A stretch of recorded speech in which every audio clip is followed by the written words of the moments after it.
তো লঙ্কা, ধনেপাতা, টমেটো, রসুন, পেঁয়াজ সব কেটে দিয়ে গেছে আমার হাজবেন্ড।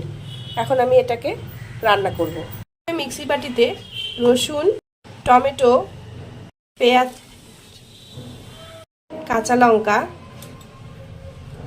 অল্প জিরার গুঁড়ো, ধনিয়া গুঁড়ো, ঝাল ঝাল বানাবো তার জন্য একটু লঙ্কা গুঁড়ো, কালার রং হওয়ার জন্য কাশ্মীরি লঙ্কার গুঁড়ো, এটা 2 চামচ দেবো, তাই রংটা ভালো হবে। মিলে বেটে নেব। এখন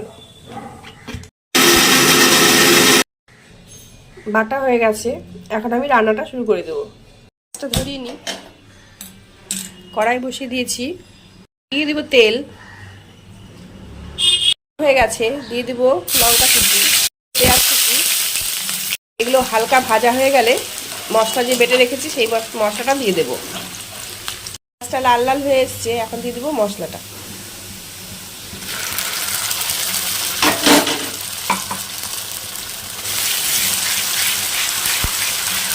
এখন ভালো মতো নাড়াচাড়া করে ভেজে নেব। দিয়ে দেবো লবণ, খুব বেশি লবণ দেবো না, কেননা ম্যাগি মশলায় লবণ থাকে। হলুদ, তাহলে মশলাকে ভালো মতো কষিয়ে নেব। মশলার থেকে তেল বেরিয়ে এসছে, মানে মশলাটা হয়ে গেছে। এখন আমি এর মধ্যে ম্যাগি মশলাটা দিয়ে দেব। আমি এই ম্যাগি মশলাটা এখন আগে দিয়ে দেবো, তারপর আবার ম্যাগির যে মশলাটা সেটা দেব। 2 প্যাকেট ম্যাগি মশলা দিয়ে দেবো।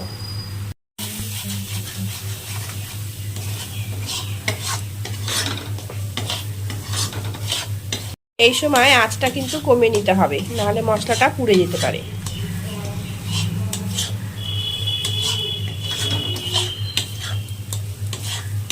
এখন দিয়ে দেবো গরম জল।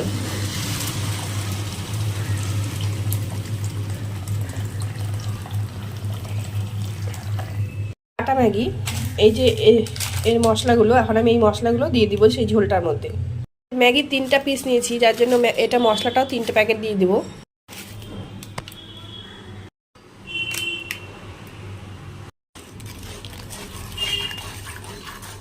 জলটা ফুটলে আমি ম্যাগিগুলো দিয়ে দেবো।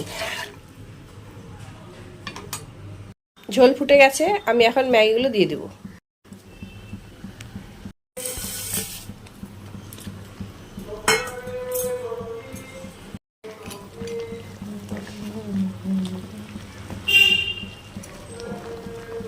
এখন এটা ভালো মতো ফুটে, এটা সিদ্ধ হতে দিব। এটা সিদ্ধ হয়ে গেলে ব্যাস নামিয়ে নেব ধনেপাতা ছিটিয়ে।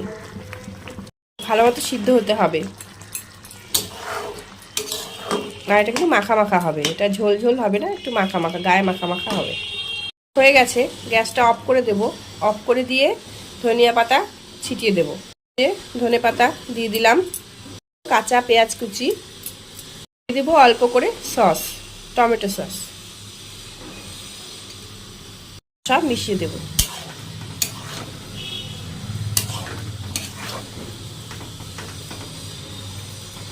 হয়ে গেল একদম অন্যরকম করে তৈরি একটা ম্যাগি। তোমরা অন্য ম্যাগি, যে ম্যাগি থেকে নর্মাল ম্যাগি, ওটা দিয়ে করতে পারো। এটা আমি আটা ম্যাগি দিয়ে করেছি। দেবো পোচ, ওর মধ্যে ওপর দিয়ে পোচ দিয়ে দেবো। পোচ বসিয়ে দিয়েছি।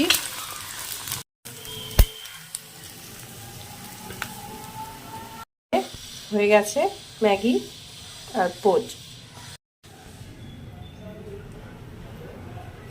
Yummy yummy Maggi.